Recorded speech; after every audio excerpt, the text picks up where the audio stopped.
তিনি ধ্বংস করেছেন এবং তিনি কালকে যে প্রেস মিটিং করেছেন সেখানকেও কমেন্ট আপনারা চেক করতে পারেন।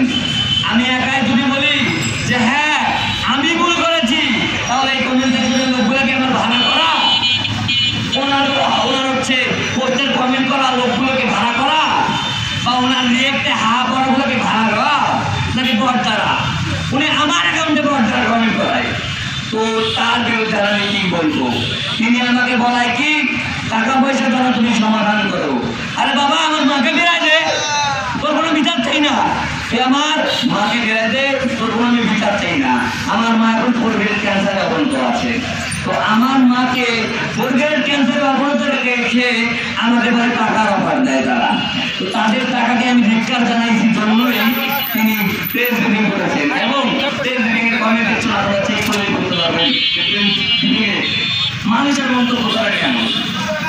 এই মানুষগুলো যারা এসেছেন, এই মানুষগুলো একদম ভাড়া করার মানুষ না।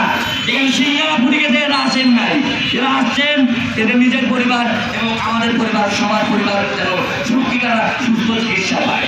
তিনি বারবার বলতেছেন যে ডিলে হতে পারে, ডিলে হতে পারে, বললাম ডিলে হতে পারে।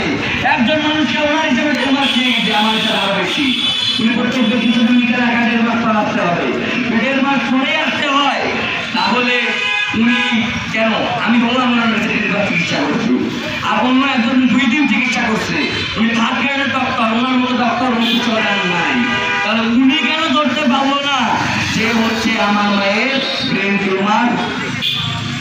আরেকজন ডক্টর ধরতে পারলো 2 দিনের মাথায় যে আমার মায়ের মাথায় ব্রেন টিউমার। উনি কিভাবে নিজেকে 3rd গ্রেড ডক্টর হিসেবে নিজেকে হচ্ছে টেকনিকের মাধ্যমে বলতে পারে? আপনারা একটু ভেবে চিন্তা বলবেন। একজন ডক্টর 3 দিন 2 দিন, আর একজন 1.5 মাসও ধরতে পারে না ওনার হিসাবে। আমার হিসাব তো কেন দিই? উনি ওনাকে দাবি করেন উনি বিশিষ্ট ডাক্তার। আমি ওনাকে উনি এটাও বলেছেন উনি তদন্ত অপেক্ষা করছেন, তিনি তদন্ত অপেক্ষা করছিল না। তিনি অপেক্ষা করেছিল যে আমি যেন কোনো টাকার প্রলোভনে যেন আমি যেন করি, তাদের কাছে টাকা নিয়ে যেন আমি সেই জিনিসটা থেকে সরে দাঁড়াই। কিন্তু আমি আমার মায়ের জন্য সবার সামনে বলছি রক্ত দিতেও রাজি, নিজের জীবন ঝুঁকি নিয়েছি না, নিজের জীবনকে আমি নিজে মরতেও রাজি। কিন্তু আমার মায়ের জন্য আমি টাকা নিয়ে তাদেরকে ছেড়ে দেবো এরকম সন্তান আমি না।